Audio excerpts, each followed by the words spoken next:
The year is 33, and a Galilean Jew, Jesus of Nazareth, lay upon the cross, and through his death and preaching, an entire religious creed would form that would find its way all around the world and would rise to be the dominant faith.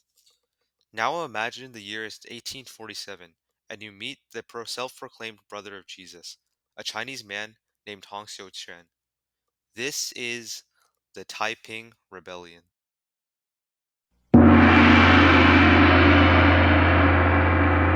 In the 19th century, the Manchurian Qing dynasty, which had ruled over China for over 100 years, was on the path towards collapse as the country was ravaged by famine, natural disasters, and devastating military defeats such as the First Opium War from 1839 to 1842, all culminating to catalyze the inevitable collapse of the empire. The ground was fertile for rebellion and the rise of mass anti-Qing movements.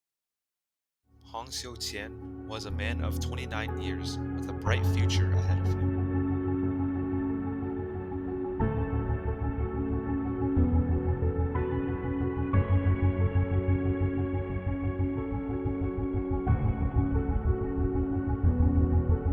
He sought to obtain a position in the Qing government.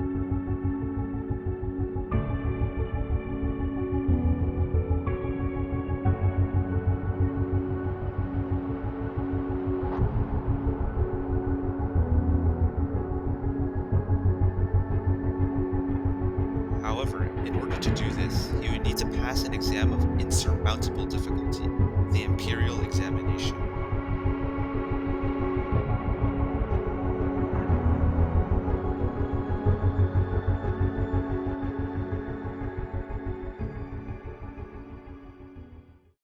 Unfortunately for Hong, he would fail not only his first attempt at the examination, but also his second attempt, which was kind of embarrassing.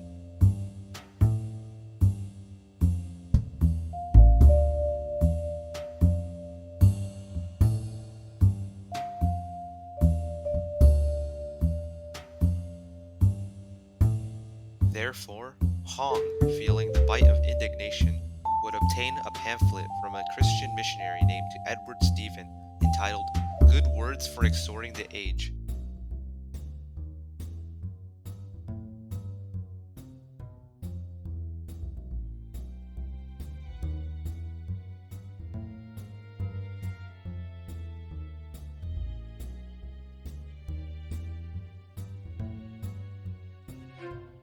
Yet, for a time, Hong would ignore these pamphlets and put them aside.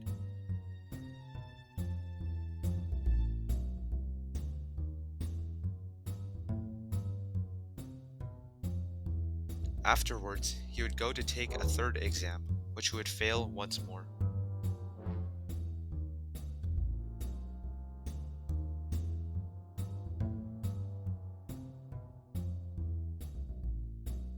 This time, delirious, Hong returned home and fell into a deep illness, which would be cause of much concern for his relatives.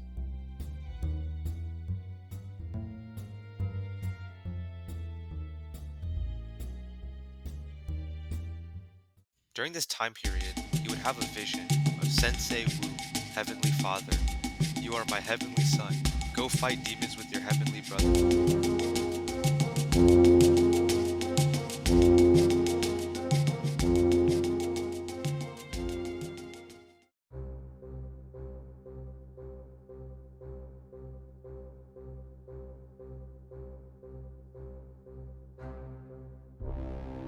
Hong would be prompted to examine his Christian pamphlets more closely. I understand now. I am the younger brother of Jesus Christ, and I have been given a mission by the Heavenly Father to cleanse the land of the Chinese from the demons.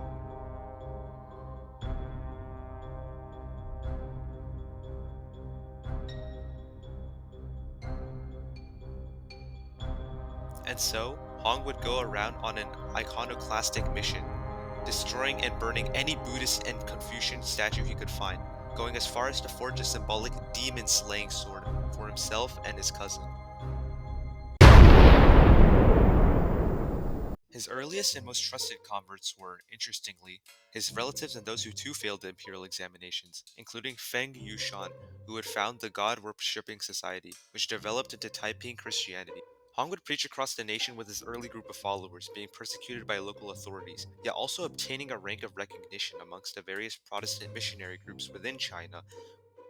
He would go through many trials and tribulations, getting robbed of all of his belongings, which did include his sword.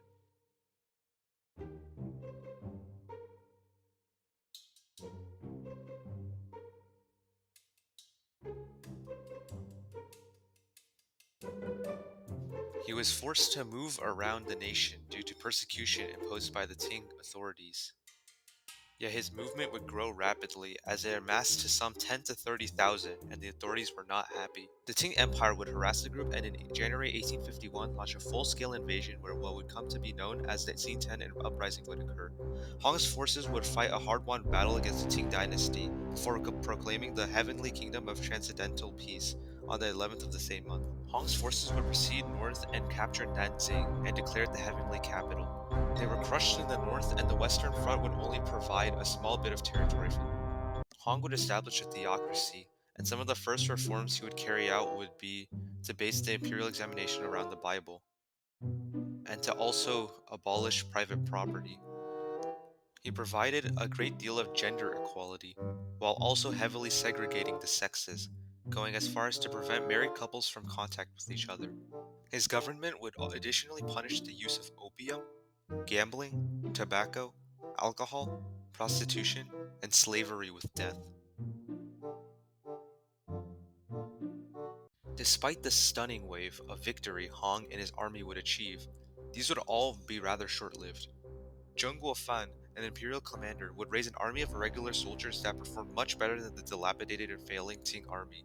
Xiang army would conquer Jiangxi province in May of 1858, which would certainly devastate the Taiping Revolution. Hong decided to hire Hong Rengan,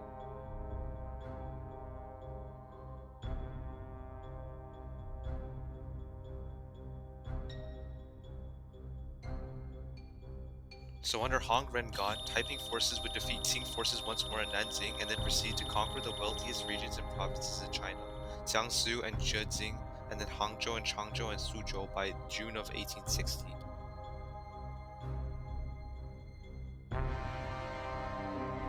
However, this would be all the success the Taiping rebels would have. Western forces aided the Qing in putting down the revolution, and from 1861, the rebels were pushed back, losing Anqing and failing to take Shanghai. In July of 1864, the Taiping Heavenly Kingdom would collapse, and Hong Xiuquei would be found dead by suicide or by illness brought about through indigestion. And thus concludes the Taiping Rebellion.